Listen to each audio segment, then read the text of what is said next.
Well, good afternoon, everybody. Here's William Sr. here.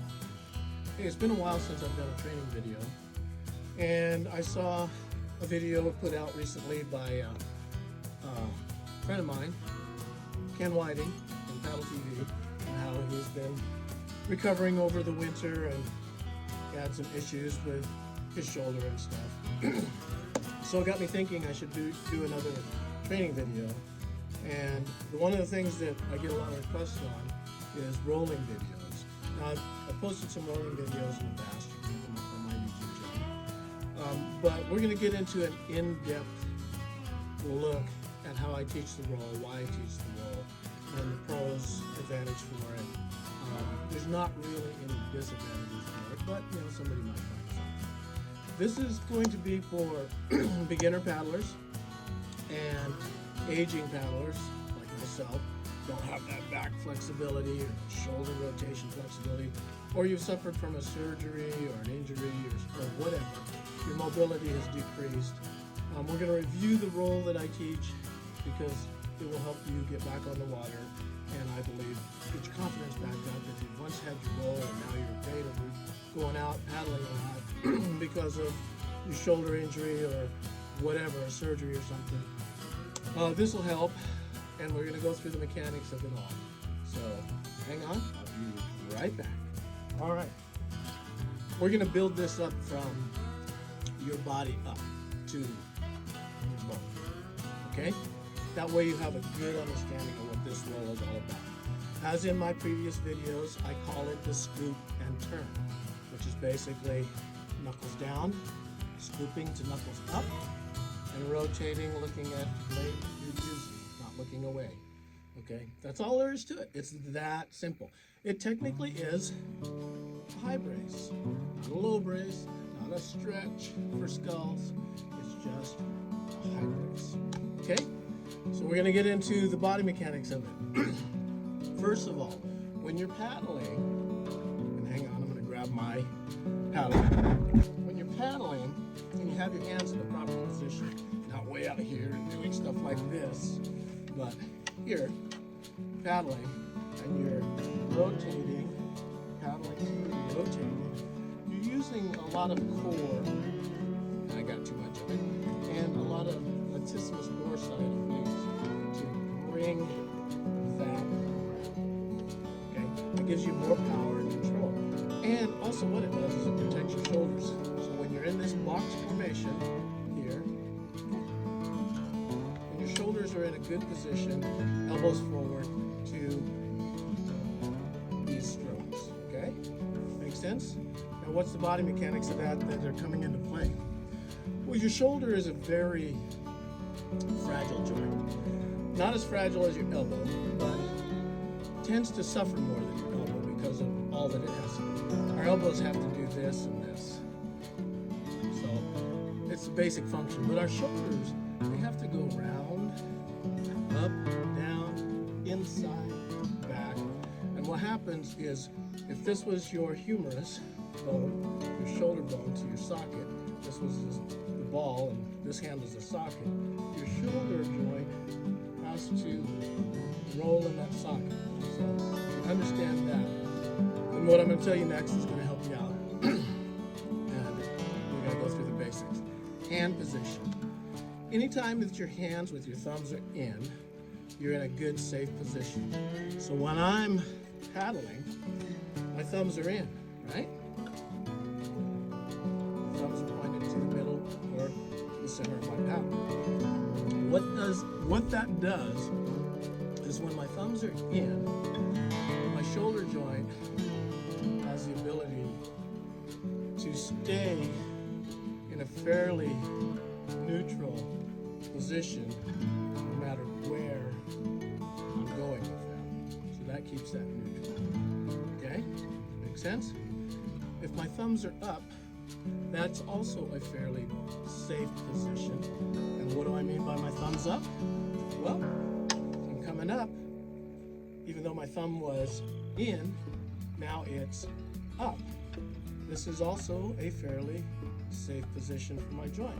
So I can rudder, I can low brace, slightly up, and low brace, right?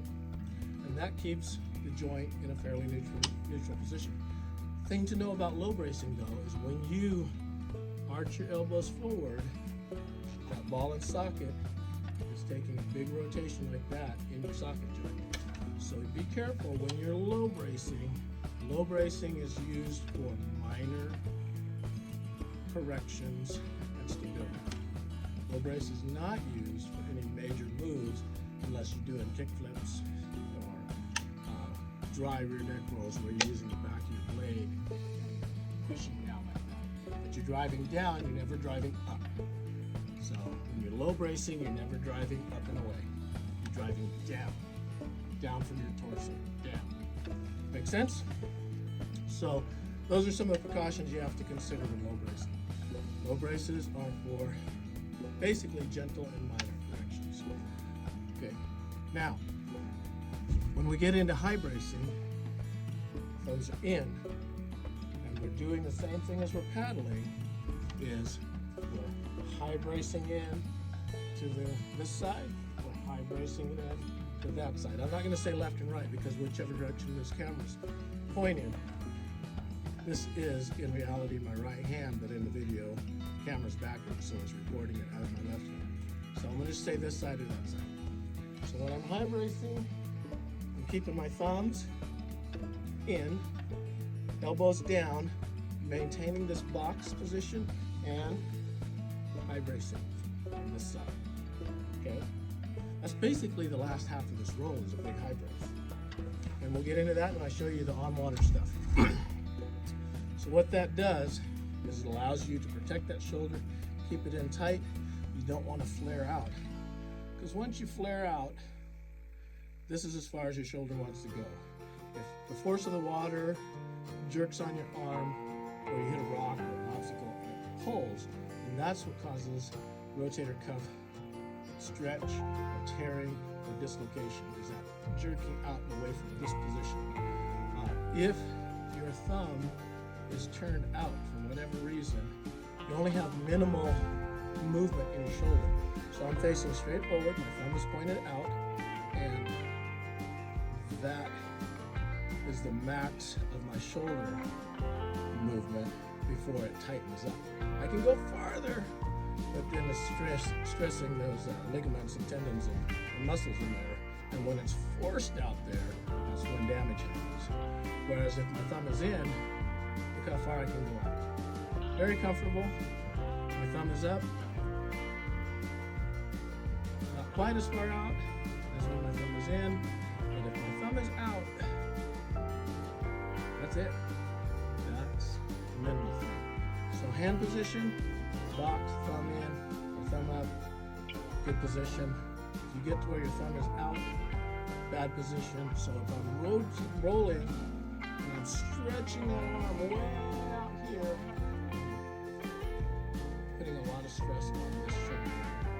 If I'm in here and I'm using my core, the shoulder joint's fairly neutral. Okay? Where does that come in with my paddle? Alright, I'm in my boat. I'm going for my setup position. My boat's facing this way. I'm going in my setup position. I'm going to get up in my setup position. My knuckles out. Now you can lean forward, or you can stay kind of neutral in a comfortable position. If you got a bad back, or you're not as flexible, you don't have to get that tight tuck. You want to practice that tight tuck if you're running whitewater. You don't want your head sticking down in the middle of the rocks. If you can, tuck forward. More importantly, knuckles out. See me roll my knuckles out? Knuckles out. Okay. As I initiate the roll, I'm going to scoop, my eyes locked on this blade, and rotate. And check it out. I'm in my high brace position. If I'm not all the way up, I'm going to pull back on my knuckles and push forward. That'll automatically right you 99% of the time. If not, you just do a couple back and forth. Right. It's simple as that. But the most important thing is doing it all in one fluid motion. So you're not going to get in the water, be upside down and scoop, and then rotate. It's all got to be basically one forward motion. As you come up, and once you start your scooping, you're starting to rotate. So scoop and turn, all one motion. 3 steps, one motion. All right? So let me get suited up, jump in my boat, and we're going to go over a few other things. All right. This is my new Piranha reactor. Haven't had a chance to get it on any whitewater yet, other than Comizi Lake River like this. But let's talk about boat stability. Most modern boats have a lot of stability. They want to resist tipping over. So as you can see, I can tip that boat right there and it wants to come back. Now granted, nobody's in this boat, but even boat by design wants to right itself.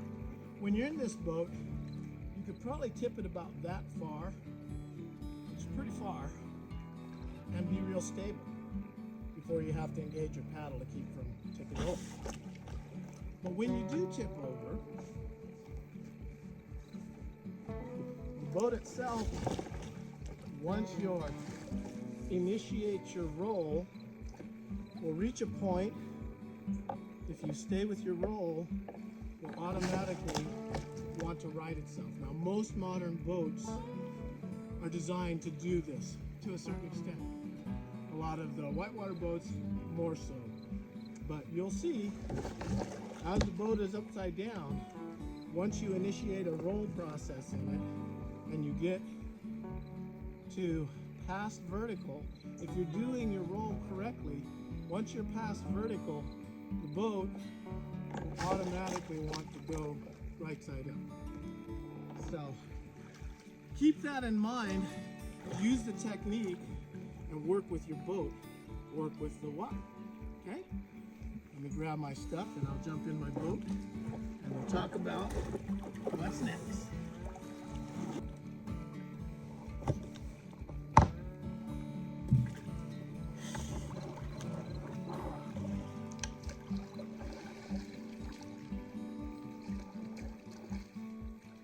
All right. So we're going to look at that initial stability, and you can see that I can edge this boat pretty far. Right there I have to engage my paddle a little bit, but it wants to self-right itself pretty good. So the boats are designed to help you come back up. You just have to keep the technique. Now remember, this technique is simply a high brace. When you roll with the scoop and turn technique, you're doing a high brace. Don't make it any more complicated than that.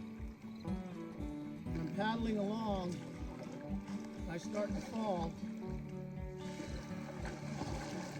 That's my roll. Okay? Using my body, keeping my eye on the blade that's actively in the water, and making a high brace. Knuckles up, elbows in and tight, in your box, and high brace. Whereas a low brace, we talked about shoulder position, is just for easy steering corrections. And you want to keep it in tight. You don't want to get out here on your low brace. Out here on your low brace puts the torque on your shoulder in that bad position. Anatomically, it's not the best position. Okay? So let's do our roll now. Remember, it's knuckles out, scoop and rotate, all at the same time. So, here we go. Position. And ending in a high brace, looking at the paddle you're using. Once again,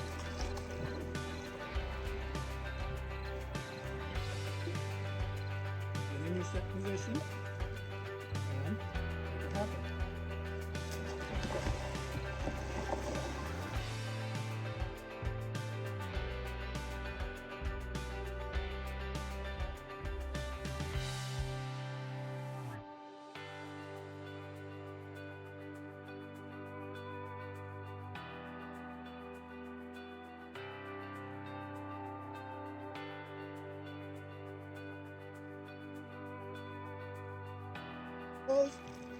stay in tight.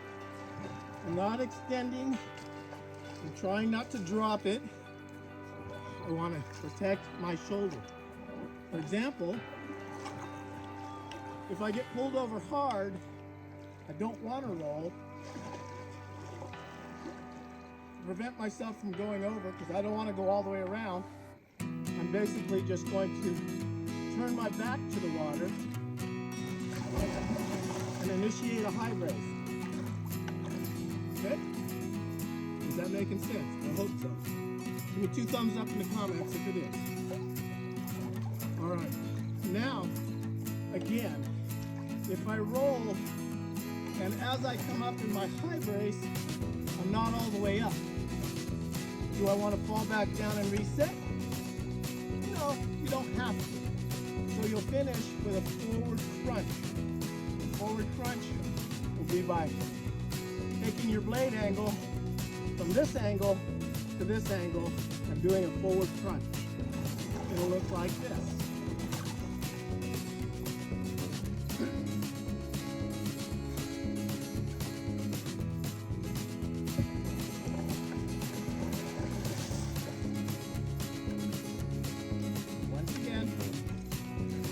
Not all the way up in my roll. I want my boat to help me roll up, but I don't want to go back under. I'm going to do a forward crunch to finish off my roll.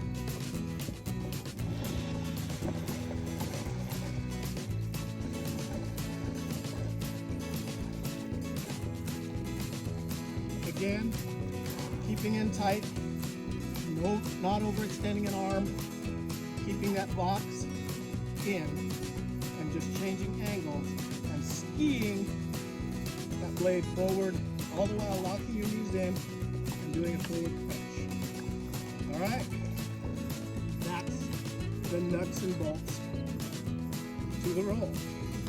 And if you're an older paddler, you don't have that back flexibility, end up on a back deck roll, you can roll this boat from here down here or all the way back here. Just depends on your physical situation. All right, let's talk about a couple other things. Give me a second to bail out. I love this boat. The outfit is great. Can't wait to get it tested on some actual whitewater. And when I get out on some actual whitewater, we'll do some rolling in some turbulent stuff. And hopefully we can shoot a video of that and show you guys how it all works. Alright. My little guy isn't working. My controller is not working at the moment. But when you're kayaking, when you're paddling, and you flip over and you do your set maneuver, what you have to understand is not only is your boat rotating this way, it's also rotating this way. So when you're upside down and you initiate your roll, the boat's going to roll up and away at the same time. And the third rotation is your body's rolling. So your body's rolling axis-wise, twisting.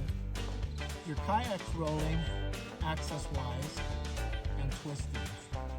So roughly there's 3, maybe 4 changes in that universe of how you're paddling along. And when you roll your boat, it rolls up. And most often you'll find yourself when you flip over and you roll up, that you're facing a different direction. Usually. If you got a good, solid, straight roll, you can keep it in line with what you're doing. Boom, keep going. But remember, it's a sideways rotation coming up, and an axis rotation coming around. So your boat's rotating up and around. At the same time, your body is rotating up and down. If that makes sense. Pretty simple. Don't overthink it. All right. If there's any questions, feel free to put it down in the comments. I'll try to answer as many as I can. But remember, just keep it simple. Your boat wants to help you do that. This roll, scoop and turn, simply by rotating at the same time that you do your knuckles down, knuckles up, and rotate. If you do it on the downstream side, the river will actually help lift you as well. Like all rolls, if you do it on the upstream side, it could get problematic. And the current's going to want to catch the edge of your boat before it's back in. So plan yourself accordingly when you do your setup. It's super simple. Keep it in tight.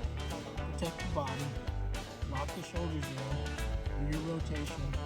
Don't extend. Don't reach out. Whether you're in a low brace or a high brace, you don't want to extend that shoulder, reaching that arm out. Keep it in as close to your boat as possible. Now, don't worry about getting the backhand down so your paddle clears the bottom of your boat when you're upside down. That doesn't really mean anything, because once you initiate the move, the boat is going to move and the paddle is not going to be anywhere near the bottom of your boat to get hung up. So don't worry about that concept. That's an old school teaching. It's not really relevant. This roll is not to replace any of the other styles of rolling that you may have learned or whatever. All the rolls are good. There's only one roll that doesn't work, and that's the one that doesn't work. Okay? There are good techniques and poor techniques, and depending on your physical capacity, injuries, surgeries, age, flexibility, you're going to have to pick the roll that works best for you. And best of all, if you can incorporate as many different kinds of rolls into your kayaking, that's even better. This is not the roll to be the end-all be-all roll. This is just a tool for as we get older. I'm going to be 62 this year. As we get older, our bodies are not as flexible or as strong as we were when we were in our 20s, 30s, and 40s. So adapt. If you want to stay out on the river, you want to enjoy kayaking, adapt. Because when you have to be rescued, you not only put yourself at risk, but you put the people rescuing at risk. So first thing you need to do is self-rescue. First step to self-rescue in this position is make your roll happen. Okay? Keep it simple, keep it safe. Get yourself out on the water. Summer's coming. It's gonna be a great time. Glad to see you're out here checking out my video. Glad to see that you're probably one of the paddlers that are still paddling. As we get older, let's keep paddling. Let's not let our age deter us. And if we have injuries that we have to deal with, let's paddle smarter, not harder. But please, please, please don't just throw in the towel and say, I can't do it anymore. Because if your heart's still in it, there is a way. And for those of you local in my area, and all of you know who I am that are in my local area, if you need help with this, contact me. You can get a message through me through Shasta Paddlers, even though I'm not subscribed. I often check it. Shasta Paddlers on Facebook. Or you can hit me up on my YouTube channel and we'll figure out a way to get in contact. There are great instructors out here. Dan from Headwaters Adventure is a great instructor. There are other instructors, people that know how to roll. But remember, don't get so bottlenecked on how I'm teaching you how to roll or how they're teaching you how to roll. Adjust your roll to your physical conditions of where you are at at this time in your life. And if you need help, please, please, please ask, because we'd love to see you out on the river. This is a class 1, class 2 river. It doesn't have to be crazy wet water, adrenaline pumping all the time. But right around down the stream from me, about 100 yards, 150 yards, big bald eagle's nest. Across the river, there's a big old log on the bank. Often see a whole family of otters there. There's turtles. The other week I was out here with a friend and a big old sturgeon, probably a good 7-8 foot sturgeon, stuck its head out of the water. So there's all kinds of cool things that you get to enjoy in the serenity of just paddling. George Williams Sr. Hope to see you on the water. I hope this helps, and we'll talk to you soon. Bye now.